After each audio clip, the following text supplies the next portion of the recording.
18 মাসে যাদের আচরণ ছিল একরকম, দেখেন 18 মাস পরে নির্বাচিত হয়ে তাদের আচরণ ঠিক ভদ্রলোকের মতো হয়ে গেছে। এতদিন যাদেরকে বাপ বলতো, দাদা বলতো, খালু বলতো, এখন তাদেরকে শালা বলছে। এমনকি বৈধ জিনিস পর্যন্ত তারা মানতে চাচ্ছে না। তার মানে ক্ষমতায় না থাকলে মানুষ যতটুকু নম্র হয়, ভদ্র হয়, কৃতজ্ঞতা আদায় করে, ক্ষমতা পেয়ে অনেক মানুষ অহংকারী হয়ে যায়। হযরত লোকমান এটা হননি। অনেক জ্ঞান পাওয়ার পর, এটা যদি আল্লাহর একটা নিয়ামত, এই পৃথিবীর শ্রেষ্ঠ নিয়ামতের ভেতরে, এটা পাওয়ার পরে তিনি শুকরিয়া আদায় করেছিলেন, কৃতজ্ঞতা আদায় করেছিলেন, কৃতজ্ঞ হয়েছিলেন আল্লাহর কাছে। এরপরেও নবীর মন মানছিল না, কারণ এত কষ্ট পৃথিবীতে রাসূলুল্লাহর পেছনে কেউ করে নাই। সেই জন্ম থেকে শুরু করে একেবারে প্রাপ্তবয়স্ক পর্যন্ত রাসূলুল্লাহ তার পেছনে এত, এই লোকটা রাসূলুল্লাহর পেছনে এত সময় দিয়েছে, শ্রম দিয়েছে, বাড়িতে রেখে খাবার খাওয়িয়েছে, লালন পালন করা যারে বলে।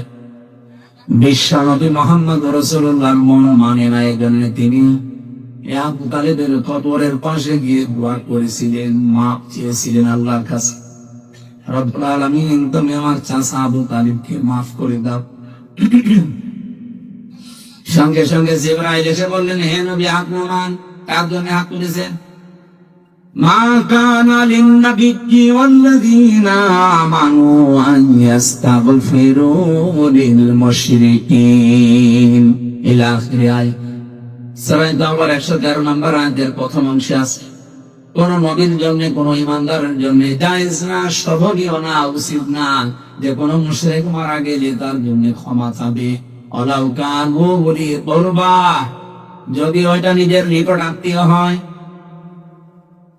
বাংলার মুসলমানের এটা রেকর্ড হচ্ছে। আপনি কার দোয়া আল্লাহ ফেরত দিচ্ছে টের পাচ্ছেন? জীবনে যে নবী হাত তুলেছে আল্লাহ ফেরত দিয়েছে এমন রেকর্ড নেই, সেটাই একটা জায়গায়।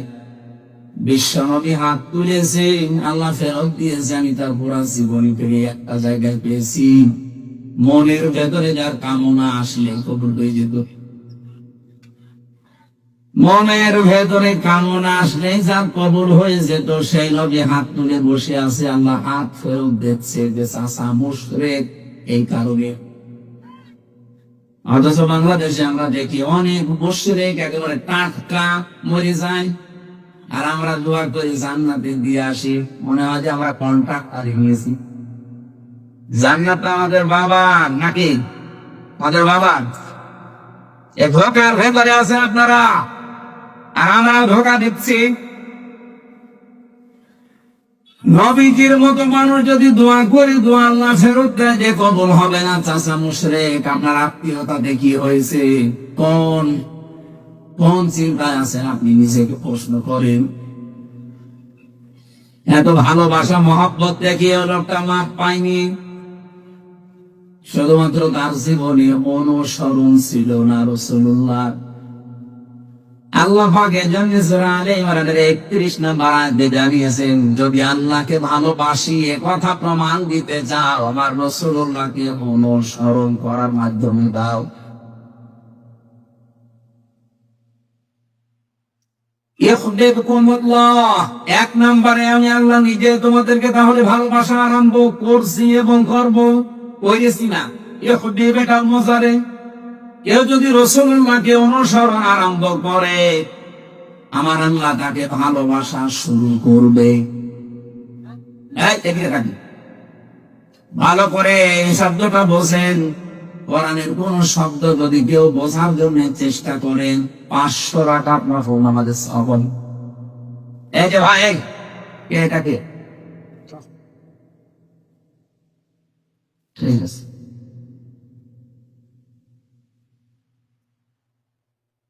আল্লাহ পাক বলেন, আমি যদি কাউকে ভালোবাসা আরম্ভ করি, কয়েকটা পুরস্কার তাকে দেই। ويغفر لكم ذنوبكم الله غفور رحيم। এক নম্বরে আমি আল্লাহ নিজে তাকে মাফ করে দিচ্ছি এবং দেব। গোনা কয়টা মাফ করবো? আল্লাহ জামগুন দিতে পারতেন, জামবানে দিতে পারতেন, দিয়েছেন যুনুব। একটা গোনাও তার বাকি থাকবে না। যখন থেকে রাসূলুল্লাহর অনুসরণ আরম্ভ করবে ওই দিন থেকে ওর জীবনের সব অপরাধ আমি আল্লাহ মাফ করে দেব। না মাফ করে দিয়েছি, দেব। নগা বগুড়া বাসী এবার বলেন তো, কেউ যদি রাসূলুল্লাহকে অনুসরণ আরম্ভ না করে আল্লাহ তাকে মাফ করবে, ভালোবাসা আরম্ভ করবে? বলেন বলেন। এই আয়াতটার ব্যাখ্যা পড়ে আমি যতটুকু বুঝলাম, এই পৃথিবীতে কেউ যদি রাসূলুল্লাহর অনুসরণ আরম্ভ না করে, ও যদি আকাশ দিয়ে উড়েও যায়, আমরা ওকে এখনো ভালোবাসা আরম্ভ করেনি। এবার আমার প্রশ্ন, ভাই এই যে অনুসরণটা, এটা কি আংশিক না পূর্ণাঙ্গ? বলেন বলেন। বাংলাদেশে বহু মানুষ আমরা রাসূলুল্লাহ অনুসরণ করি ভালোবাসার মাধ্যমে, কিন্তু আংশিক।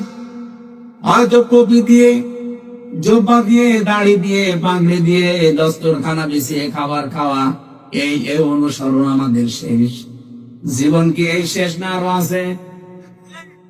আপনাকে তো অনুসরণ করা লাগবে পূর্ণাঙ্গ।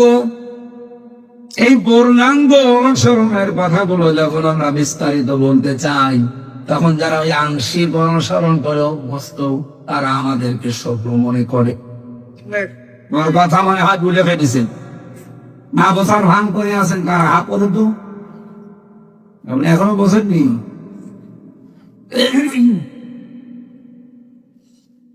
বগুড়াবাসী, এখান থেকে আজকে সিদ্ধান্ত নিয়ে যাবেন, জীবনের কয়দিন আছে আমি রাসূলুল্লাহর অনুসরণ আর আংশিক করতে চাই না।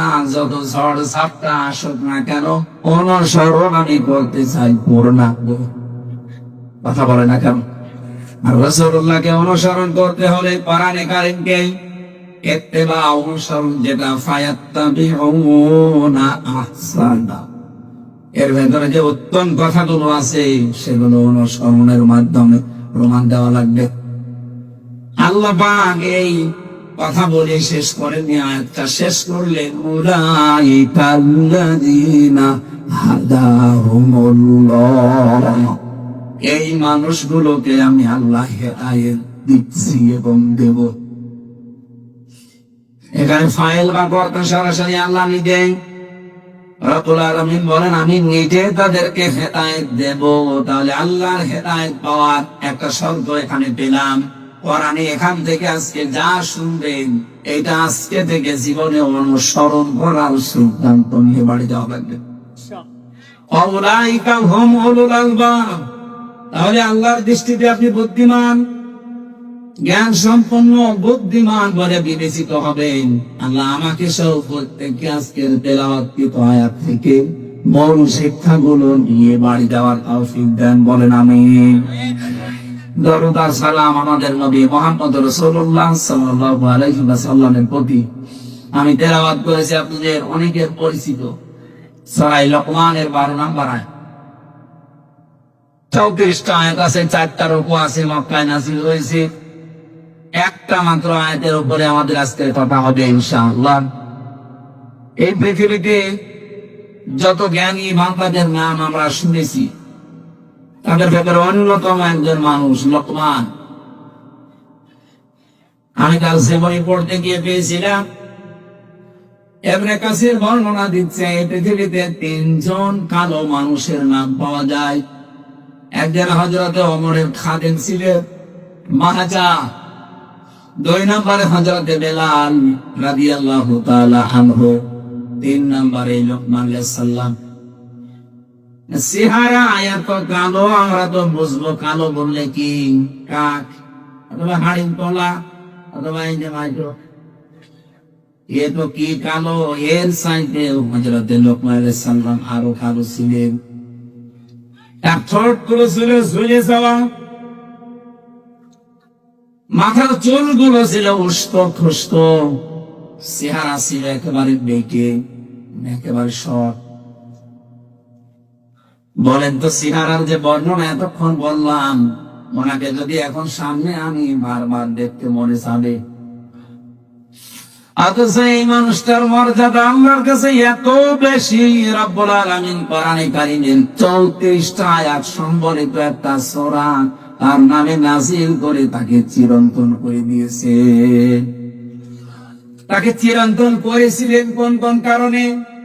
যে সমস্ত কারণগুলো আছে কোরআনের 34টা আয়াতের ভেতরে অন্যতম হচ্ছে তিনি তার সন্তানকে, সবাইকে না, তিনি তার সন্তানকে ওসিয়ত করেছিলেন আল্লাহ রাব্বুল আলামিনের সম্পর্কে। ওসিয়ত আর নসিহত কিন্তু এক না। ওসিয়ত শব্দটার বাংলা অর্থ হয় জোরালো ভাবে তাকিদ দিয়ে বলাকে। হযরতে লোকমান আল্লাহ পাক বর্ণনা দিয়েছেন, আইযে ক্বালা লোকমানু লিবনিহি ওয়া হুয়া ইয়াইযুহু ইয়া বুনাইয়া লা তুশরিক বিল্লাহ ইন্নাশ শিরকা লাযুলমুন আযীম। স্মরণ করো এই সময়ের কথা যখন হযরতে লোকমান তার সন্তানকে ডাক দিয়ে বলেছিলেন, হে আমার কলিজার টুকরা সন্তান, লা তুশরিক বিল্লাহ, আল্লাহর সাথে শিরক করা যাবে না। ইন্নাশ শিরকা লাযুলমুন আযীম, অবশ্যই শিরক একটা বড় জুলুম। এটা বড় গুনাহ না, এই জায়গায় বড় জুলুমের কথা বলা হয়। পৃথিবীতে যত জুলুম হতে পারে সব চাইতে বড় জুলুম আল্লাহর দৃষ্টিতে শিরক করা। এই জন্য পৃথিবীর সব গুনাহ মাফের গ্যারান্টি পাওয়া যায়, কিন্তু শিরক করলে আল্লাহ ঘোষণায় দিয়েছে যে মাফ হবে না। পৃথিবীতে যত নবীর জীবনী আমি পড়েছি, সব নবীদের কম বেশি হয়তো নসিহত ওসিয়ত আল্লাহ করেছিলেন, ওহী পাঠিয়েছিলেন, কিন্তু পৃথিবীর 2,24,000 বলেন আর 1,24,000 বলেন, যত নবী আল্লাহ পাঠিয়েছে প্রতিটি নবীকে একটা ওহী সবাইকে জানিয়েছে, সেটা শিরক করা যাবে না। وَلَقَدْ أُوحِيَ إِلَيْكَ وَإِلَى الَّذِينَ مِنْ قَبْلِكَ لَئِنْ أَشْرَكْتَ بِاللَّهِ إِلَى آخِرِ آيَةٍ لَئِنْ أَشْرَكْتَ لَيَحْبَطَنَّ عَمَلُكَ وَلَتَكُونَنَّ مِنَ الْخَاسِرِينَ। অবশ্যই হে নবী, আপনাকে আপনার পূর্বে যত নবী রাসূল পাঠিয়েছি প্রত্যেককে আমি ওহী করেছিলাম যে শিরক করা যাবে না। আপনিও যদি শিরক করেন, লাইন আশরাকতা লা ইয়াহবাতান্না আমালুকা, লামে তাকীদ নুনে সাকিলা, আপনার যত আমল আখলাক আছে, যত কাজ কারবার সব আমি আল্লাহ নষ্ট করে দেব। এখানে ফাইল সরাসরি আল্লাহ নিজে। ওয়ালা তাকুনান্না মিনাল খাসিরিন, আবার আল্লাহ গ্যারান্টি দিয়ে বলেছেন তুমি ক্ষতিগ্রস্ত হয়ে যাবে। বলেন নাউযুবিল্লাহ। নবীকে যদি আল্লাহ এত বড় হুঁশিয়ারি দিতে পারে, আমরা তো তার উম্মত। এই জন্য ভাই বলে ফেলছে যে ক্ষমতায় যাওয়ার মালিক ও জনগণ, না মানোর মালিক ও জনগণ। এরা যে প্রকাশ্য শিরক, আপনারা কি বিশ্বাস করেন? শিরক যে লোকটা করে সে লোকটা মুশরিক। সে লোকটা কি? আরো জোরে বলেন। ইন্নাহু মান ইউশরিক বিল্লাহ ফাকাদ হারামাল্লাহু আলাইহিল জান্নাহ। কোন মানুষ যদি শিরক করে আমার আল্লাহ তাকে মাফ করবে না, গ্যারান্টি দিয়ে দিয়েছেন, ঘোষণা। তার 1 নাম্বার শাস্তি জাহান্নাম, তার জন্য ওয়াজিব, আর জান্নাত হারাম। ওমা লিজ-জালিমিনা মিন আনসার, এমনকি তাকে সাহায্যকারীও কাউকে পাওয়া যাবে না। বগুড়াবাসী আমি খুব চিন্তায় থাকি এই শব্দগুলো নিয়ে। বহু মানুষের জীবনে নামাজ, রোজা, হজ, যাকাত, পর্দা এগুলো আমরা পাচ্ছি, কিন্তু শিরক রন্ধ্রে রন্ধ্রে ঢুকে আমাদের সব আমলগুলো অলরেডি নষ্ট করে ফেলছে। আহ্বান জানাচ্ছি, যাই করেন হিসাব নিকাশ করে শিরক যেন জীবনে না ঢোকে আমাদের। হযরত লোকমান তার সন্তানকে টাকা পয়সার সাথে আমার পরে ক্ষমতায় যাওয়া লাগবে কি করে, এইটা তিনি পরিচয় করাননি। হযরত লোকমান তার সন্তানকে পরিচয় করিয়েছিলেন কার সাথে? আরো জোরে বলেন। রব্বুল আলামিন এই উপদেশ বাণীতে, এই ওসিয়তে এত খুশি হয়েছেন, এই ওয়াজটা শোনার পর রব্বুল আলামিন এবার শুধুমাত্র হযরতে লোকমানের ছেলেকে না, কিয়ামত পর্যন্ত যত সন্তান দুনিয়ায় আসবে সব সন্তানের জন্য আল্লাহ নিজে এবার ওসিয়ত করলেন, ওয়াসাইনাল ইনসানা বিওয়ালিদাইহি হামালাতুহু উম্মুহু ওয়াহানান আলা ওয়াহান। তাম পৃথিবীর সব মানুষকে, এ মানুষ বলতে শুধু মুসলমান না, হে লোকমান, তুমি তো সন্তানকে টাকা পয়সা কিভাবে কামাই করা লাগবে, কিভাবে ক্ষমতা দখল করা লাগবে, প্রভাব প্রতিপত্তি এলাকায় অর্জন করা লাগবে, এ পরিচয় করাওনি। তুমি পরিচয় করালে আল্লাহর সাথে। আমি আল্লাহ এখন দায়িত্ব নিয়ে তোমার সাথে তোমার সন্তানের পরিচয় করিয়ে দিলাম। শুধুমাত্র তোমাকে না, অবশ্যইনাল ইনসান আছে। ইনসান মানে শুধু মুসলমান না, ইনসান মানে মানুষ। বলেন তো হিন্দু কি মানুষ না? আরো জোরে বলেন। এলাকায় যদি কোনো অন্য ধর্মের ভাইরা বোনেরা থাকেন, কোরআনে কারীম আপনাকে ইঙ্গিত দিয়েছে যে পৃথিবীর সব মানুষের প্রতি আল্লাহর ওসিয়তে, ওসিয়ত মানে কিন্তু জোরালো ভাবে বলা, গুরুত্ব দিয়ে জোর দিয়ে বলা। আমি আল্লাহ জোর দিয়ে তামাম পৃথিবীর সব মানুষকে বললাম, পিতা মাতা যাদের আছে তাদের সাথে ভালো ব্যবহার করা লাগবে। এ ঘোষণা কার? আরো জোরে বলেন। কোরআনে কারিমে যেখানে মা বাবার কথা আমি পেয়েছি, সেই জায়গায় দেখেছি কোন জায়গায় 3টা, কোন জায়গায় 5টা, কোন জায়গায় 7টা, খালি ব্যাখ্যা দিয়েছেন আল্লাহ। অন্যান্য কত মানুষের নাম তো কোরআনে আছে, কই এত ব্যাখ্যা তো আল্লাহ দেননি। এত বেশি ব্যাখ্যা আমার বাবার নামে আল্লাহ নিজে দিয়েছেন। রব্বুল আলামিন ব্যাখ্যা দিতে দিতে এমন সুন্দর সুন্দর শব্দগুলো চয়ন করলেন কোরআনে। واخفض لهما جناح الذل من الرحمة وقل رب ارحمهما كما ربياني صغيرا। বলেন আল্লাহু আকবার। আল্লাহ বলেন আখফিজ। আখফিজ শব্দের শাব্দিক অর্থ হচ্ছে ডাউন করা, এরপরে ফল করে দেওয়া। শুধু ডাউন করার নাম আখফিজ না, ডাউন করার পরে ফল করে দাও। জানা হাত ধরলে, জানাহুন মানে ডানা, জিল্লুন মানে নম্রতা বা ছায়া, দুইটা অর্থই হয়। তোমার যে ছায়া আছে ডানার, এটা শুধুমাত্র ডাউন করবা না, ফল করে দিবা। আমি আয়াতটা পড়ার পরে চিন্তা করেছিলাম, আল্লাহ পাক কেন ডানার কথা দিলেন?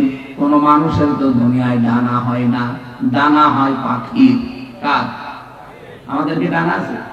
না, আমাদের আছে হাত। আল্লাহ তাহলে এদন দিতে পারতেন, এদন না দিয়ে, রবুদা না দিয়ে আল্লাহ জানাহুন দিয়েছেন। এটা ধার করে নিয়ে এসেছেন পাখির কাছ থেকে। পাখির কাছ থেকে ডানা ধার করে আল্লাহ আমাদেরকে লাগিয়ে উদাহরণ দিলেন কেন? ডানা তো পৃথিবীতে আরো অন্যান্য জিনিসের আছে, হেলিকপ্টারের ডানা আছে, এরোপ্লেনের ডানা আছে, না নেই? সেই ডানা আল্লাহ তো নেননি, নিয়েছেন পাখির কাছ থেকে। আপনি হেলিকপ্টার, এরোপ্লেনের যে ডানা, এটা শুধুমাত্র ডাউন হয়, ফল হয় না। ফল হলে উড়বে না। এমনকি এর ভেতরে মোলায়েম কিছু নেই, সব শক্ত মজবুত। আর পাখির যে ডানা, এর ভেতরে পর আছে, পালক, এত সফট, এত কোমল, এত নরম। একটার সাথে একটা যখন লেগে যায়, পাখি যখন তার বাচ্চাদেরকে ডানার নিচে একটার সাথে আরেকটা পর লাগিয়ে দেয়, তখন বাচ্চাগুলো এই ডানার নিচে একটা কিচির মিচির আওয়াজ দেয়।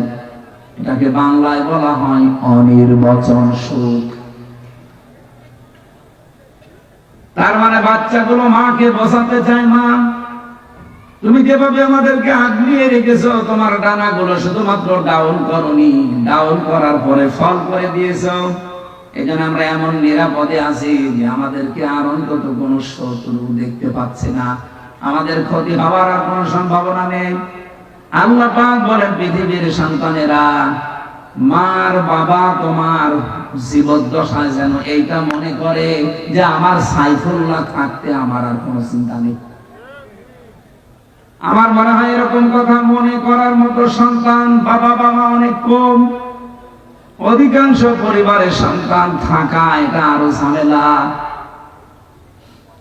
গতকালকে একটা ভিডিও দেখছিলাম, একটা সন্তানকে তার মা বাবা সম্পদ দিয়ে যায়নি, এই জন্য বাবার কবর ভেঙে দিচ্ছে। এটা দেখেন গায়বান্ধা। এক সাহাবী এসে বলেছিল, হে রাসূল, আমার বাবা আমাকে কিছু দেয়নি, আমি কি করব? বিশ্ব নবী বলেন, কিছু যদি না দেয়, ছোটবেলায় যা দিয়েছে কিয়ামত পর্যন্ত হায়াত পেয়েও সেটা শোধ দিতে পারবা না। বাবা যা বলে ওইটাই ফাইনাল, যদি আল্লাহ রাসূলের বিরুদ্ধে না যায়। যে ছেলেটাই যে মা বাবার কবর ভেঙে দিচ্ছে, টাকা পয়সা হয়তো জমি জায়গা তাকে দেয়নি, বুঝে করুক না বুঝে করুক, আমি শুধু ওর একা দোষ দেইনি, এই দোষটা ওর বাবারও আছে। কারণ যে শিক্ষাটা দিলে সন্তানে আচরণ করবে না, সেই শিক্ষা ওর বাবা ওকে দেয়নি। যে শিক্ষা দিলে আল্লাহর পরে মার বাবার স্থানেটা জানা যায়, ওই রকম শিক্ষাগুলো মনে হয় আপনাদের এলাকায় বিভিন্ন জায়গায় সাইফুল্লাহ ভাই বলছিলেন প্রায় 17টা কয়টা বক্তব্য চালু আছে, 11টা 13টা। এইরকম সন্তানগুলো যে সমস্ত এলাকায় আছে, এই 13টা 15টা 20টা করে যদি সব উদ্যোগ নিয়ে যে শিক্ষা পেলে আপনার কবর ভাঙবে না, আরো কবরের পাশে দাঁড়িয়ে দোয়া করবে, এইরকম আব্দুল হাই সাইফুল্লাহর মতো সন্তান আমরা তৈরি করতে চাই। আল্লাহ পাক প্রতিটি জেলায় প্রতিটি এলাকায় এরকম মানুষ যেন তৈরি করে দেন, বলেন আমিন। আমার ভাইরা, আমার কথা ছিল, হযরত লোকমান তার সন্তানকে পরিচয় করিয়েছেন শুধুমাত্র আল্লাহর সাথে। আমার আল্লাহ বলেন, আমি দায়িত্ব নিয়ে তামাম দুনিয়ার সব সন্তানকে পরিচয় করালাম তার মার বাবার সাথে। এমন একটা সুন্দর উদাহরণ আল্লাহ কোরআনে সেট করলেন। তোমার মা বাবা যদি পৃথিবীর সব কিছু তোমাকে ছেড়ে দিতে বলেন, নবীজি বলেন মার বাবার জন্য সব কিছু ছেড়ে দেওয়া তোমার জন্য ফরজ, যদি এটা জায়েজ হয়। এখানে একটা মাসলা আছে, যেহেতু আলেমরা বসে আছেন, মায়ের কথা শুনে কিন্তু স্ত্রীকে তালাক দেওয়া জায়েজ নেই। এত সম্মান যে মায়ের, এত সম্মান যে বাবা, আপনি মায়ের কথা মতো স্ত্রীকে তালাক দিতে পারবেন না, কিন্তু বাবার কথা মতো পারা যাবে। কারণ বউ আর শাশুড়ির ভেতরে যে সম্পর্কটা মার মেয়ের মতো হওয়া দরকার, এটা 100টার 98টা পরিবারে আজ বাংলাদেশে নেই। এই কথা বলে না, এ ওর দোষ ধরে, ও এর দোষ ধরে। অথচ ওইটা যদি ওনার নিজের মেয়ে হতো, কোনদিন ওইভাবে ভুল ধরতো না, আর ওইটা যদি ওর নিজের মা হতো, কোনদিন দোষ ধরতো না। আল্লাহ ভালো জানে যে দুইজনের ভেতরে মিল হয় না, হচ্ছে না, এই জন্য মায়ের কথা মতো হুট করে আপনি বউ তালাক দিতে পারবেন না। বাবার কথা মতো যদি ওটা জায়েজ পর্যায়ে যায়, তাহলে বউ বাপ দেওয়াও জায়েজ আছে। আমার ভাইরা, আমি একটা বাস্তব কথা বলছি। আজ বাংলাদেশের আমার যতটুকু ধারণা আমি দেখি এবং শুনি, এদেশের আজ 100টা পরিবারের 90টা পরিবারে শান্তি নেই, শুধুমাত্র বউ আর শাশুড়ির এই ছোট মনের কারণে। বোনেরা যারা এসেছেন, আপনাদের মনটা আপনারা উদার করবেন। কয়দিন থাকবেন দুনিয়াতে? এই ছোট্ট দুনিয়ার ফেরেবে পড়ে যদি বিশাল আখেরাত আপনি পরিবারেই নষ্ট করে ফেলেন, আপনার মতো কি বলবো আহাম্মক আর কেউ নেই। প্রত্যেককে আহ্বান জানাচ্ছি, নিজের মায়ের মতো মনে করে চলেন। নিজের মাও তো কত দোষ করে, ভুল করে, আপনি সবই সহ্য করে নেন, মাফ করে দেন। নিজের মেয়েও তো কত ভুল করে, না জানলে শিখিয়ে দেন। শাশুড়ি গুলো যদি এই পর্যায়ে তৈরি হয়, আর পুত্রবধূ গুলো যদি মেয়ের মতো তৈরি হয়, বাংলাদেশের পরিবারের স্বামীদের হাড়ের রোগ হবে না। বিয়ে করেনি তো হাসতেছে, বিয়ে করলে টের বিয়ে যারা করে না ওরা এই ঔষধ এখনো পায়নি। আমি তো যতটুকু দেখছি হাজারো পরিবারে আজ আমরা পুরুষ মানুষ যারা হার্টের রোগী, এই বউ আর শাশুড়ির এই ছোট মনের কারণে। এলাকায় মনে হয় এরকম মহিলা নেই? সম্মানিত মা বোনেরা, শুধু নামাজ পড়া রোজা রাখার কালো বোরকা পরা ইবাদত না, শাশুড়ির সাথে মায়ের মতো আচরণ করা ইবাদত। পুত্রবধূর সাথে নিজের মেয়ের মতো আচরণ করা এটা ইবাদত। আপনি কিন্তু জালেম হয়ে মরবেন। এই শাশুড়ি যারা কিছু হলেই শুধু ছেলের কানে কানে তুলে দেয়, এটা টান লাগায়, এর কারণে ছেলেটা তার বউকে দেখতে পারে না, পরিবারে অশান্তি হয়, মেয়েটা অশান্তিতে থাকে। এই শাশুড়ি এরকম মন যাদের আছে, এরকম আচরণ যারা করেন, আপনি কিন্তু জালেম হয়ে মরবেন। এরকম শাশুড়ি কার বাড়িতে আছে একটু হাত তোলেন দেখি। এই এলাকায় তো ভালো মানুষ সব দেখালাম, অনেক ভালো।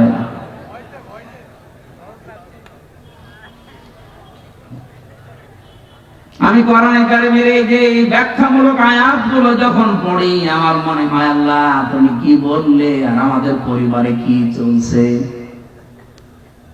মায়ের কষ্টের কথাগুলো আল্লাহ আয়াতের পরবর্তীতে তুলে ধরেছেন। হামালাতুহু উম্মুহু ওয়াহানান আলা ওয়াহনিন ওয়া ফিসালুহু ফি আমাইনি আনিশকুর লি ওয়া লিওয়ালিদাইকা ইলাইয়াল মাসির।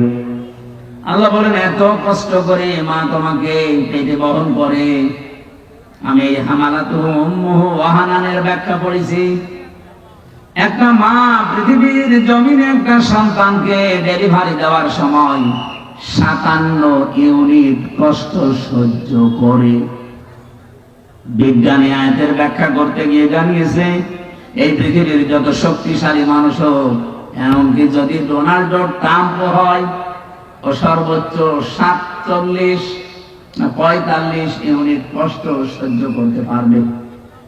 45 ইউনিটের বেশি কষ্ট দিলে ডোনাল্ড ট্রাম্প মরে যাবে। কিন্তু একটা মা আপনাকে আমাকে পৃথিবীর এই মুখ দেখাতে গিয়ে ডেলিভারির সময় 57 ইউনিট কষ্ট সহ্য অলরেডি করেছে। এই কষ্ট সহ্য করার সময় সে সিদ্ধান্ত নিয়ে ফেলেছিল যে এই পৃথিবীতে যদি আমি হামজা, এ গোলাম রব্বানী, এ আকরাম এ সুন্দরভাবে খালাস হয়ে যায়, তাহলে জীবনে আর স্বামীর কাছে যাব না। কিন্তু আমির হামজা যখন দুনিয়ায় আসে, আকরাম যখন দুনিয়ায় এসে যায়, আকরামের হামজার চেহারা দেখার পরে এই যে কষ্টটা 10 মাস 10 দিনের ডেলিভারির, আল্লাহ বলেন সব আমি মুছে ফেলে দেই। আমরা যারা সন্তান আছি, আমাদেরকে যেহেতু পরিচয় আল্লাহ করিয়ে দিচ্ছেন মা আর বাবার সাথে, এই পৃথিবীতে আমরা জানি আল্লাহ পাক বাদে কারো আইন মানা জায়েজ। وقضى ربك ألا تعبدوا إلا إياه وبالوالدين إحسانا। আল্লাহর আইন মানা কি? সবাই বলে। আর মা বাবার আইন মানা না ফরজ। মা বাবার আইন মানা ফরজ না। وبالوالدين إحسانا, মা বাবার সেবা করা ফরজ। আর যার মা বাবা তার সেবা করা ফরজ। কথা বোঝা গেছে? যার মা বাবা, সে নারী হোক আর পুরুষ হোক, তার সেবা করা ফরজ। অন্য কেউ যদি না করে তার গুনাহ হবে না। হ্যাঁ, সে যদি দায়িত্ব পালন করে তাহলে তার সওয়াব হবে। অনেক শ্বশুর আছে, শাশুড়ি আছে, আন্দাজে মন খারাপ করে, ইসলামী মাইন্ডের পরিবার থেকে বৌমা নিয়ে আস না, আমার খেদমত করে না। আরে বৌমা আপনার খেদমত করবে কোথায় পেয়েছেন আপনি? আপনার খেদমত যদি করা দায়িত্ব হয়ে থাকে, ফরজ হয়ে থাকে, এটা আপনার সন্তানের। ঠিক বললে তো হচ্ছে না, কারণ বহু সন্তান আমরা চাই। আমি আছি, রব্বানি আছে, আব্দুল হাই আছে, হাজারো সন্তান আমরা চাই আমার মা বাবার যে সম্মান, আমরা তো জানি তাদের সেবা করা, তাদের খেদমত করা। কিন্তু অধিকাংশ পরিবারে আমরা পারি না আমাদের বউর কারণে। কি কথা বলে না? এটা তো রেকর্ড হচ্ছে, আমার ম্যাডাম মনে হয় শুনবে, শুনুক, আমার কোনো ভয় নেই। এখন আমরা এমপি তো ভয়। আমি চাই তারাও যেন অন্তত এটা মেনে নিতে পারে। আমরা অধিকাংশ মানুষ আজ হার্টের রোগী হয়ে যাচ্ছি, হার্ট অ্যাটাক করে মানুষ মরতেছে। মির্জা আব্বাস এখন আছে, কি হবে আল্লাহ জানে, মরে যেন না যায়। অন্তত জীবনের একটা আশা যে মাননীয় স্পিকার এ কথা বলবে। এখন তো সিঙ্গাপুরে যে অবস্থা, যদি মরে যায় ওখানে তো আবার সে পাটোয়ারি চলে আসতে পারে।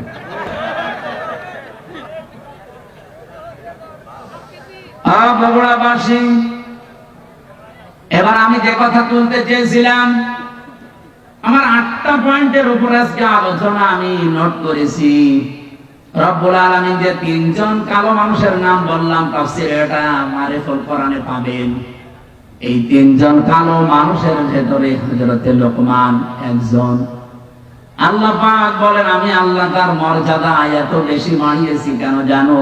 ওয়ালাকাদ আতাইনা লোকমানাল হিকমাতা, অবশ্যই আমি লোকমানকে জ্ঞান দিয়েছিলাম, হিকমা দিয়েছিলাম, আর তাকে এই কথা বলে দিয়েছিলাম, আনিশ করলে ওমা ইয়াশকুর ফাইন্নামা ইয়াশকুরু লিনাফসি আনিশ লিল্লাহ, যে আমি আল্লাহর শুকরিয়া আদায় করো, কৃতজ্ঞ হও। যে ব্যক্তি আল্লাহর শুকরিয়া আদায় করে সে যেন নিজের জন্যই করে। ওমান কাফারা ফাইন্নাল্লাহা গনিয়্যুন হামিদ, কোন মানুষ যদি পৃথিবীতে আল্লাহর শুকরিয়া আদায় না করে, কুফরি করে, অকৃতজ্ঞ হয়ে যায়, সে যেন মনে রাখে আমার আল্লাহ মুকাফেকিহীন, প্রশংসিত। এটা আমার তেলাওয়াত কি আয়াতের বাংলা অর্থ ছিল। এবার আমি যে আয়াত থেকে যা পেয়েছি এগুলো ডেলিভারি দিতে চাই, নাকি চলে যাবেন? থাকবেন তো ইনশাআল্লাহ? হযরত লোকমান বলেন, ইন্নী খাদামতু, অবশ্যই আমি খেদমত করেছি, আলাফ আলাফিন মিনাল আম্বিয়া, এই পৃথিবীতে 4000 নবীর খেদমত আমি করেছি। কত? খুব ভালো করে শুনবো। 4000 নবীর আমি খেদমত করেছি। হাসানতু মিনহুম, তাদের কাছে আমি হাসিল করেছি, পেয়েছি। এই 4000 নবীর খেদমত করতে গিয়ে সামানিয়াতা আশিয়া, 8টা জিনিস আমি তাদের কাছে পেয়েছি। তাহলে আজকের যে ওয়াজটা, এটা 1টা 2টা 3টা নবীর না, 4000 নবীর খেদমত করে তাদের কাছে হাসিল করা জিনিস। হযরত লোকমান বলেন, আমি 4000 নবীর খেদমত করেছি, তাদের কাছে যা যা পেয়েছি তার মধ্যে 8টা জিনিস আমার কাছে অন্যতম। 8টা জিনিস আমি চাই পৃথিবী যতদিন থাকবে মানুষের এই 8টা জিনিস যেন অর্জন করে। বলেন সুবহানাল্লাহ। আমি আপনাদেরকে, আমি সহ প্রত্যেকে যেন অর্জন করতে পারি। 1 নম্বরে 8টা শিক্ষার ভেতরে আমি পেয়েছি নবীদের কাছ থেকে যে নামাজের ভেতরে মন তৈরি করা লাগবে। কিসের ভেতরে? প্রশ্ন আসতে পারে, সব নবীর না জামানায় কি নামাজ ছিল? হ্যাঁ, হযরত আদম আলাইহিস সালাম থেকে শুরু করে মুহাম্মদ রাসূলুল্লাহ পর্যন্ত যত নবী আল্লাহ দুনিয়াতে পাঠিয়েছেন, প্রত্যেক নবীকে আল্লাহ পাক কম বেশি সিজদার হুকুম দিয়েছিলেন। তাদের হয়তো এভাবে 5 ওয়াক্ত ছিল না, কিন্তু সিজদা দেওয়ার নিয়ম ছিল, কারণ সিজদা ছাড়া কেউ আল্লাহর নিকটবর্তী হতে পারে না। আসজুদ ওয়াক্তারিব, সিজদা দাও, আল্লাহর নিকটবর্তী হয়ে যাও। আদম আলাইহিস সালাম তাওবা করার মাধ্যমে উনি যে ফজরের 2 রাকাত নামাজ স্বামী আর স্ত্রী মিলে আরাফাতের ময়দানে পড়েছিলেন, আমরা তাফসীরের কিতাব থেকে, হাদিস থেকে যেটা পেয়েছি, রব্বুল আলামিন আদমের প্রতি 350 বছর পরে এত খুশি হয়েছিলেন এই 2 রাকাত নামাজের সিজদায়। কিয়ামত পর্যন্ত উম্মতে মুহাম্মদী যারা আসবে তাদেরকে আল্লাহ এই 2 রাকাত নামাজ ফরজ করে দিয়েছেন। ওই দিন হযরত আদম আলাইহিস সালাম যে দোয়া করেছিলেন, এই দোয়াটা আল্লাহর কাছে এত বেশি পছন্দনীয়, এত বেশি ভালো লেগেছে, আল্লাহ ডাক দিয়ে বলেছিলেন, আদম কিয়ামত পর্যন্ত তোমার সন্তানাদি যারা আসবে তারা যদি কোনো ভুল করে অপরাধ করে এই দোয়াটা পড়ে, আমি আল্লাহ তোমার মতো সন্তানদেরকেও মাফ করে দেব। আদমের সন্তান আমরা যারা জবান খুলে পড়েন রব্বানা যালামনা আনফুসানা ওয়া ইল্লাম তাগফির লানা ওয়া তারহামনা লানাকুনান্না মিনাল খাসিরিন। ফজরের নামাজের যে 2 রাকাত এটা আদম আলাইহিস সালাম থেকে পাওয়া, জোহরের নামাজের যে 4 রাকাত হযরত ইব্রাহিম আলাইহিস সালাম থেকে পাওয়া, আসরের নামাজের যে 4 রাকাত হযরত উসাইর আলাইহিস সালাম থেকে পাওয়া, মাগরিবের নামাজ যে 3 রাকাত হযরত আইয়ুব আলাইহিস সালাম থেকে পাওয়া, এশার নামাজ যে 4 রাকাত এটা হযরত আয়েশার কারণে স্পেশাল ভাবে আল্লাহ মুহাম্মদুর রাসূলুল্লাহকে দিয়েছে। রব্বুল আলামিন বলেন হযরত লোকমান তাকে আমরা জ্ঞান দিয়েছিলাম, হিকমা দান করেছিলাম। এই জ্ঞান পাওয়ার পরে তার প্রথম কাজ হয়েছে সে শুকরিয়া আদায় করেছে আল্লাহর। তাহলে এখান থেকে কয়েকটা শিক্ষা পাওয়া যায়। জ্ঞান যারা পাবে, জ্ঞান তো আল্লাহর দৃষ্টিতে তারা যারা আল্লাহর কাছে নত হবে, নম্র হবে, শুকরিয়া আদায় করবে আল্লাহর নিয়ামতগুলোর। তা আমাদের আচরণটা পুরা উল্টা। একটা ভিডিও দেখছিলাম আজকে আসার সময়, নৌকা নিয়ে পার হয়ে যাচ্ছে একজন, 2 জন শিক্ষিত মানুষ। মাঝিকে নৌকা যখন একেবারে নদীর মাঝে অনেক সুন্দর সুন্দর কথা শোনাচ্ছে, মাঝি তুমি আমাদের বাবা, তুমি আমাদের দাদা, বাবা দাদা খালু যা বলার সব বলছে, যে শুধুমাত্র নদীটা আস্তে আস্তে পার করো। এ কথাগুলো শুনতে শুনতে বেশ নদীটা পার করে যে ডাঙ্গায় তুলে দিয়েছে। ডাঙ্গায় নামার পরে এমন গালিগালাজ আরম্ভ করেছে। আমার এই উদাহরণটা ভিডিওতে দেখার পরে মনে হচ্ছিল বাংলাদেশে আজ অনেকেই এই আচরণ করছে। 18 মাসে যাদের আচরণ ছিল একরকম, দেখেন 18 মাস পরে নির্বাচিত হয়ে তাদের আচরণ ঠিক ওই ভদ্রলোকের মতো হয়ে গেছে। এতদিন যাদেরকে বাপ বলতো, দাদা বলতো, খালু বলতো, এখন তাদেরকে শালা বলছে। এমনকি বৈধ জিনিস পর্যন্ত তারা মানতে চাচ্ছে না। তার মানে ক্ষমতায় না থাকলে মানুষ যতটুকু নম্র হয়, ভদ্র হয়, কৃতজ্ঞতা আদায় করে, ক্ষমতা পেয়ে অনেক মানুষ অহংকারী হয়ে যায়। হযরত লোকমান এইটা হননি। অনেক জ্ঞান পাওয়ার পর, এটা যদি আল্লাহর একটা নিয়ামত, এই পৃথিবীর শ্রেষ্ঠ নিয়ামতের ভেতরে, এটা পাওয়ার পরে তিনি শুকরিয়া আদায় করেছিলেন, কৃতজ্ঞতা আদায় করেছিলেন, কৃতজ্ঞ হয়েছিলেন আল্লাহর কাছে। রব্বুল আলামিন বলেন লাকাদ আতাইনা দাউদা ওয়া সুলাইমানা ইলমা। অবশ্যই আমি দাউদ আর সুলাইমানকে জ্ঞান দিয়েছিলাম। وقال الحمد لله الذي فضلنا على كثير من عباده المؤمنين। তারা 2 জনে এই জ্ঞান পেয়ে কি করেছিল জানো? وقال الحمد لله الذي فضلنا। তারা 2 জনে শুকরিয়া আদায় করেছে ওই আল্লাহ। ওনারা বলছে ওই আল্লাহর শুকরিয়া আদায় করছি আমরা, যিনি আমাদেরকে জ্ঞান দিয়েছেন, আমাদের মর্যাদা দিয়েছেন।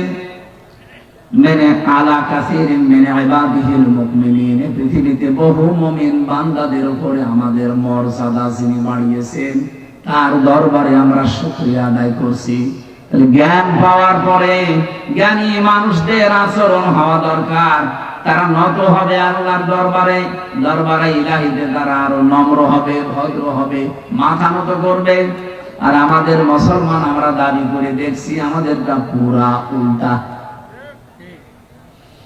লোকমান আলাইহিস সালাম 4000 নবীদের কাছে যে কথাগুলো শিক্ষা পেয়েছিলেন, তার 1 নম্বরে বলেন যে সেজদা দেওয়া লাগবে, জীবনী নামাজ, এটা যেন কেউ না ছাড়েন।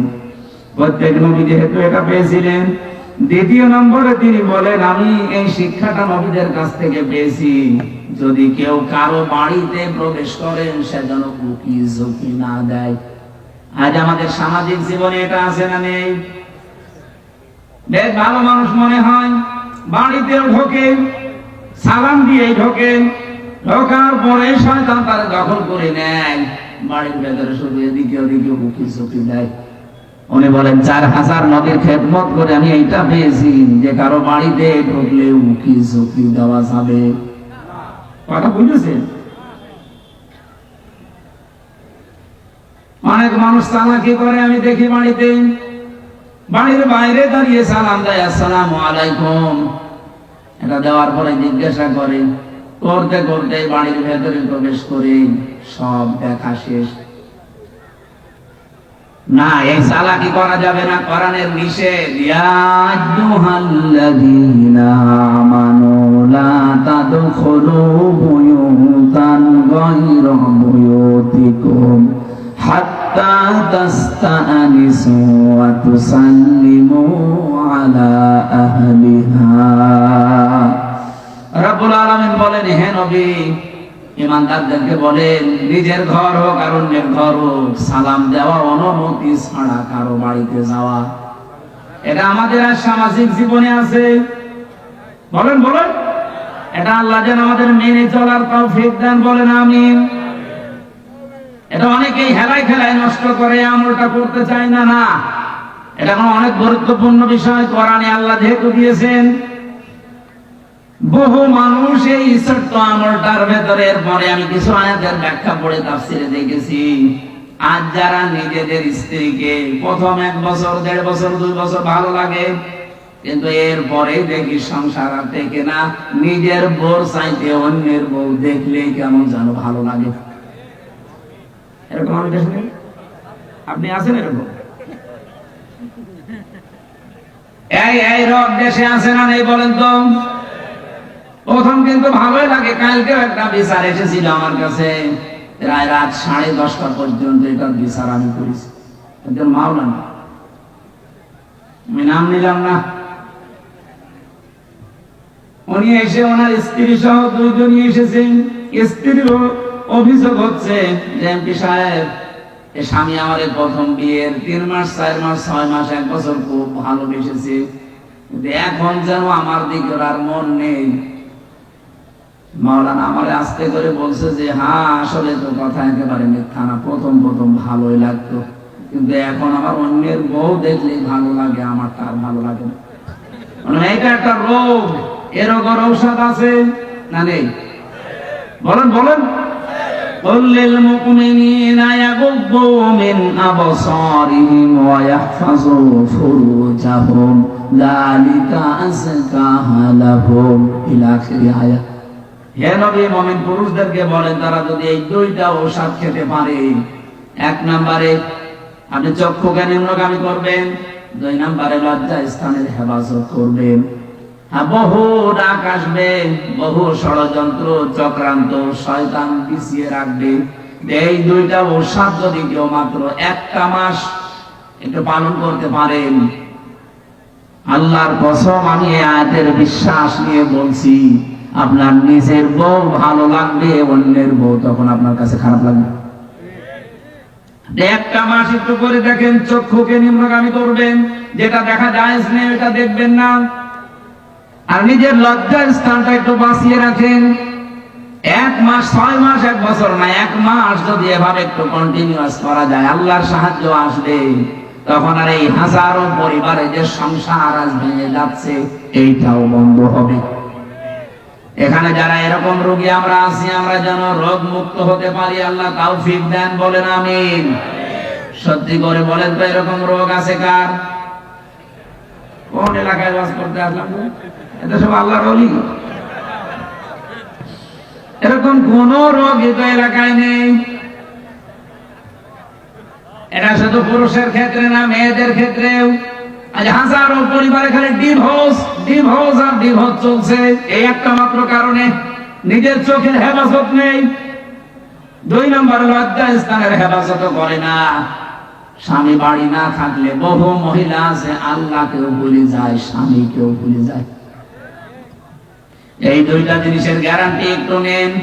আমি আশা করছি আপনাদের আমাদের যেসব রোগটা আছে এই রোগকে আল্লাহ পুরাপুরি নিরাময় করে দেবেন, বলেন আমিন। 3 নাম্বারটা বলছি, হযরত লোকমান বলেন আমি 3 নাম্বারে পেয়েছি, খাবার যদি খেতে বসো একেবারে সব সাবাড় করে ফেলবা না। প্রতিটি নবী এই শিক্ষাটা আমি নবীর খেদমত করে পেয়েছি 4000 নবীর কাছে, তারা কোনদিন চা খেতে বসেছে সব সাবাড় করেনি। এই জন্য প্রত্যেক নবীর বুক ছিল বড় আর পেট ছিল ছোট। আমরা এমন উম্মত আমাদের কোনো বুক নেই, শুধু পেট। আমি সংসদে আমার ডাইনে বামে সামনে পেছনে যেখানে তাকাচ্ছি শুধু ভড়ি আর ভড়ি, খালি আমারই ভড়ি নেই। আমার বামে যেটা ওইটাও ভড়ি আলা, ডাইনে যেটা ওইটাও ভড়ি আলা। নাম নিলাম না, আপনি দেখতে পাবেন কালকে পরশু দিনই কি ভড়ি গো। মাঝে মাঝে আমার মনে হয় আল্লাহ এদের ভড়ি দেখে তো মহিলারা লজ্জা পাবে, ছেলে মেয়ে হয় আমাদের আর ভড়ি হয় এর। কি পেট, আটের পেট। নবীদের এরকম পেট হয়নি কেন? কারণ নবীরা 3টা সুন্নাত আদায় করে খাবার খেতেন, 1 ভাগ খাবার, 1 ভাগ পানি আর 1 ভাগ হজম করার জন্য খালি রাখতেন। এই জন্য নবীদের পেট বড় হয়নি, বড় হয়েছে বুক। তাদের এই বুক বড় হওয়ার কারণে তারা জালেমদের সামনে মাথা নত করে নাই, সত্য বলতে ভয় পায় নাই। কথা বলছেন না কেন? আজ বাংলাদেশে আমাদের যদি সত্যি মুখ থাকতো, আমি যেমন টার্গেট নিয়েছিলাম সংসদে, আমি যদি নির্বাচিত হতে পারি 100 দিনের ভেতরে আমি কুষ্টিয়ার সদর আসনে অন্তত 100 দিনের ভেতরে যতগুলো অফিস আদালত আছে সবগুলো জনবান্ধব করে তুলবো। আর এটা করতে গেলে আমি নিজেও জানতাম যে অনেকের মন পাওয়া যাবে না, কারণ যত বড় অফিসার সে তত বড় মুডে থাকে। সবাই চায় যে আমারে সবাই জি হুজুর স্যার স্যার এটা করতে থাক। চেয়েছিলাম যে ডিসি এসপি ডিওনো ওসি সিভিল সার্জন সহ সরকারি যত প্রতিষ্ঠান আছে এগুলো যেন জনবান্ধব হয়, মানুষ যেন সেখানে যে ভয় না পায়। এই ভয় দূর করার জন্য খালি বারবার এখানে মানুষের সম্পৃক্ততা বাড়ানোর চেষ্টা করলাম। যে কয়টা জিনিসে হাত দিলাম দেখি না শত্রু হয়ে গেছে। আমি নাম ধরেই বলছি, কুষ্টিয়ার এখন যারা দায়িত্বে আছে এই মানুষগুলো এখন আর আমাকে দেখতে পারছে না, কারণ এদের আঁতে অলরেডি ঘা লেগে গেছে। হাসপাতালের যারা দায়িত্বে আছে এরা এখন আর রাজি না। প্রথম বলতো যে হ্যাঁ খুব ভালো কাজ হচ্ছে। বাজারটা মনিটরিং করার জন্য এত অত্যাচার করে মানুষেরা। ম্যাজিস্ট্রেট দিয়ে একদিন গিয়ে দেখলাম 670 টাকা দিয়ে 570 টাকা দিয়ে মুরগি, দেশি মুরগি কিনেছে আর বিক্রি করছে 650 টাকা। ম্যাজিস্ট্রেটকে বললাম দেখেন তো সর্বোচ্চ লাভ করার কি আছে? উনি বলছে 18 থেকে 20 টাকা। একটা জিনিসে আপনি সর্বোচ্চ 18 থেকে 20 টাকা লাভ করতে পারবেন, আর ও লাভ করছে 1 কেজিতে 80 টাকা। বলতে গেলাম আমি কালা ফেলেছি। বলছে এটা এমপির কাজ না। মাদকের ওখানে গিয়ে 27 জনের লিস্ট করলাম পুরো কুষ্টিয়ার ওই পাড়াতে, যে এদের দ্বারা সমাজ পরিবার ধ্বংস হয়ে যাচ্ছে। ও আল্লাহ, পরে দেখি যাদের কাছে নালিশ দিয়েছি সেই তাদের কাছে টাকা খায়। ওরা রাতের বেলা এসে আমার বলছে হুজুর আপনি আমাদের নাম পাঠিয়েছেন থানায়, ও থানার বাবুরে ডাকেন। ওদের রাতের বেলা সিভিল পোশাকে এসে মাল নিয়ে যায়। আমি নালিশ দেবো কার কাছে? এখন তাদের কাছেও খারাপ যে হ্যাঁ এটা এমপির কাজ না। হাসপাতালে কাজ নেই, বাজারে কাজ নেই, মাদকে আমার কাজ নেই। আমার কাজ কোথায়? খালি বসে বসে জিকির করবো। এই মানুষগুলো এখন শত্রু হয়ে যাচ্ছে।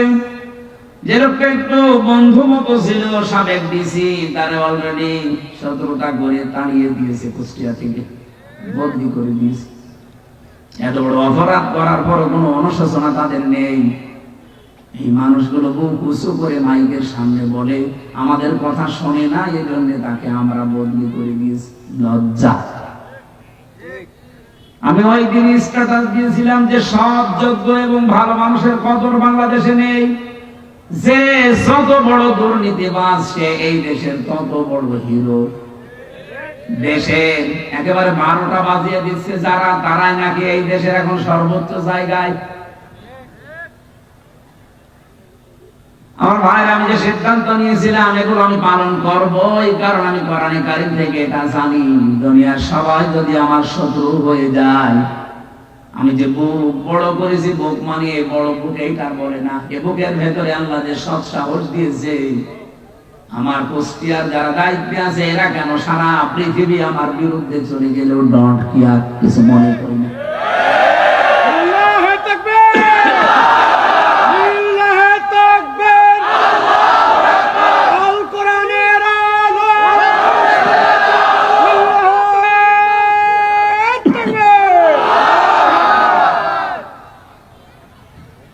নির্বাচনের আগে যে কথাগুলো মাওলানা হোসেন একটা টাচ দিয়েছিল, এত বেশি শত্রুতা বাংলাদেশে কোন এমপির বিরুদ্ধে কেউ করে নাই। আমার একেবারে সে 11 সাল থেকে শুরু করে কাটছাট ভিডিও গুলো এনে 64 জেলায় ওরা 64টা মামলা পর্যন্ত দিয়েছিল কে দিয়ে? আমি একটা উদাহরণ দিতে গিয়ে 8 জনের নাম বলেছিলাম, তার ভেতরে আরাফাত রহমান, ওনার নামটাও ছিল। ওনার নামের শেষে যে দুটো শব্দ আছে, ওই শব্দটাকে আমি বলেছিলাম এটা যদি কয়কার না দিয়ে কেউ কয়হস্য দেয় তাহলে পাল্টিয়ে যায় নামটা। এইরকম আরো 8টা নাম বলেছিলাম, সেগুলো বলে নাই। এই 15 সেকেন্ডের ভিডিও ছেড়ে 64 জেলায় 64টা মামলা দিয়েছে। ওরা মনে করেছিল মামলা দিলে মনে হয় এ বসে যাবে। আরে ভাই, আমি তো আয়না ঘরে থাকা মানুষ, আমার কাছে শ্বশুর বাড়ি মনে হয় আয়না ঘরে থেকে আমি ফাঁসির কন্ডেম সেলের ভেতরে ছিলাম 3 বছর, খেয়ে না খেয়ে আমি ঝুলেছিলাম প্রায় 11 ঘন্টা, মাথা নিচের দিকে পা উপরের দিকে দিয়ে। আর আপনি আমার এখন ভয় দেখাচ্ছেন মামলা ও ছাতা, তো আমি গুলিয়ে খেয়ে ফেলবো।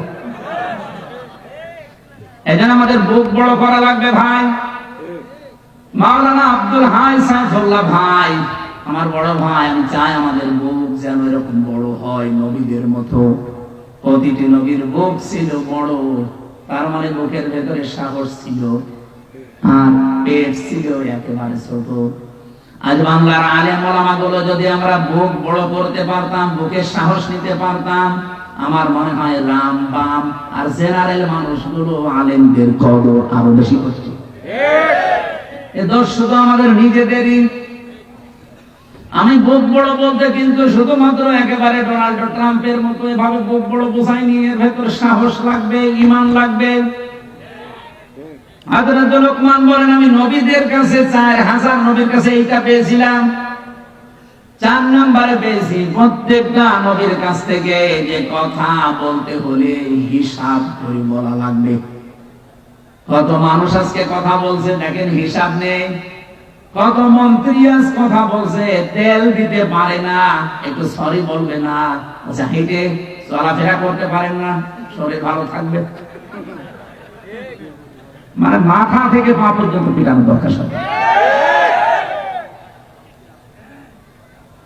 কালকের দিন পরে তো দেখা হবে না, কারণ আমার পাশেই ছিল, ওই সামনে তাকালে দেখা হবে। আমি জিজ্ঞাসা করবো চোখে চোখে যে আপনি একটা কথা বললেন, তেল দিতে পারেন না, সরি বলবেন না, বলছে হাঁটাহাঁটি করলে শরীর ভালো থাকে।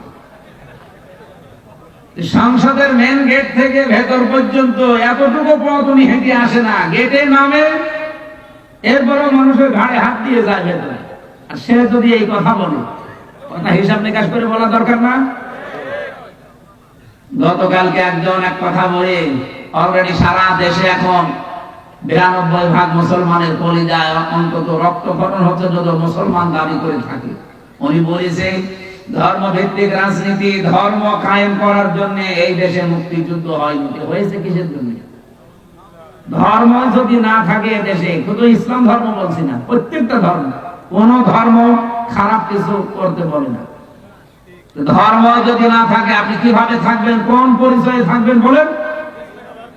সুতরাং কথা যারা বলবেন হিসাব করে বলবেন। 5 নম্বরে উনি বলেন আমি পেয়েছি নবীদের কাছ থেকে সব সময় আল্লাহকে সঙ্গে রাখা লাগবে। 6 নম্বরে আমি পেয়েছি এই পৃথিবীতে কবরের চিন্তা করা লাগবে। 7 নম্বরে আমি 2টা জিনিস অর্জন আর 2টা জিনিস বর্জন পেয়েছি। 7 নম্বরে পেয়েছি সব সময় মানুষ যেন অন্তত মরা লাগবে এই চিন্তাটা মাথায় নিয়ে ঘুরে। যখনই চিন্তা হবে যে মরা লাগবে, ওর দ্বারা দুর্নীতি করা সম্ভব না।